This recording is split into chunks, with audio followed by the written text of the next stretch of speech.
Alhamdulillah wa salatu wa salam ala nabiyyina Muhammad wa ala alihi wa sahbihi wa sallam, amma ba'd.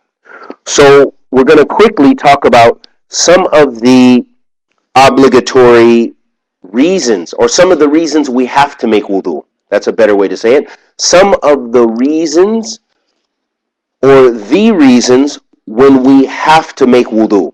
Because you don't have to always make wudu. It's not always an obligation. But it's an obligation during three different times. Okay? There are three different times when you have to make wudu.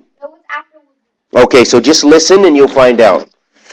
The first time when you have to make wudu, of course, is if you are a student, if you are someone who has reached purity, reached maturity, and you want to make salat. So for you guys, because you're young, you don't have to make salat, but it's good because you're getting close to the age where you will have to make salat. And if you want to pray anytime, you have to make wudu. Everybody understands? So one of the times we have to make wudu is when we want to make salat. Okay, everybody understands? And I think that's already known. We already talked about purification being a condition for salat. Good. And the second time when you have to make wudu, the second time when you must make wudu, this is when if you're going to Mecca, for example, and you're going to the Masjid al-Haram, the sacred mosque in Mecca, where the Kaaba is. If you're going to make tawaf means you're going around the Kaaba.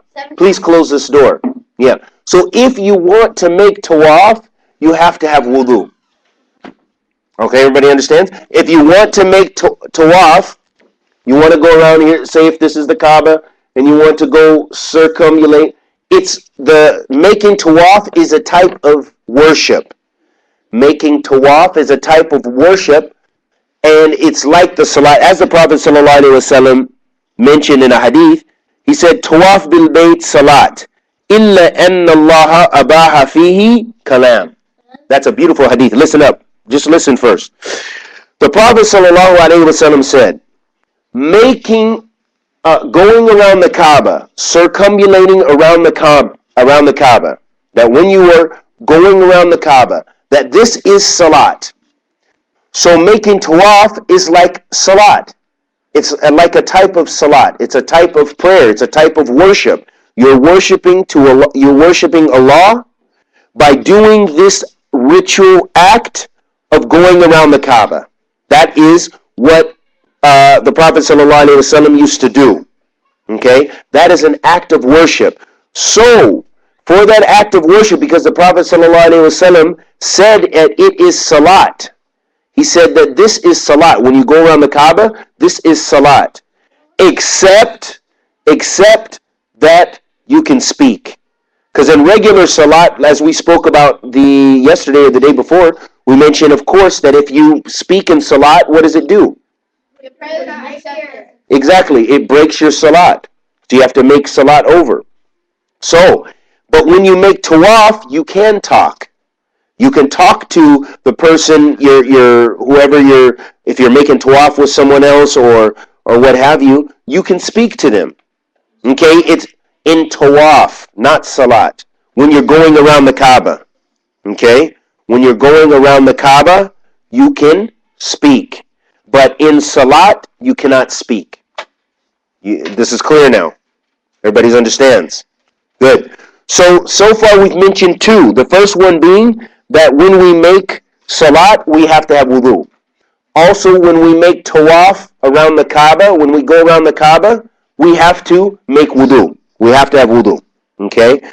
And the third time when we have to make wudu, when we have to have wudu, is if you're going to be touching the Quran.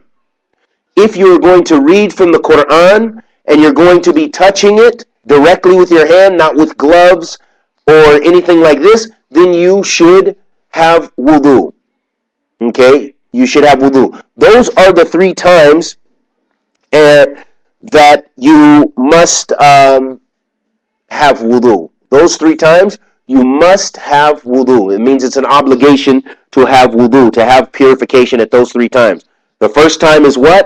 Is when you're going to make salat. You're going to pray. The second time is if you're doing what around the Kaaba? You're making tawaf. You're going around the Kaaba. Jamil. Excellent. And the third time is ascent. So when you're touching the Quran. Jazakumullah khairan. And that is what I wanted to mention regarding that issue. And we will discuss those other issues. We'll talk about, next time we'll talk about when it is recommended to make salat. Wa sallallahu wa sallam ala nabiyyina Muhammad.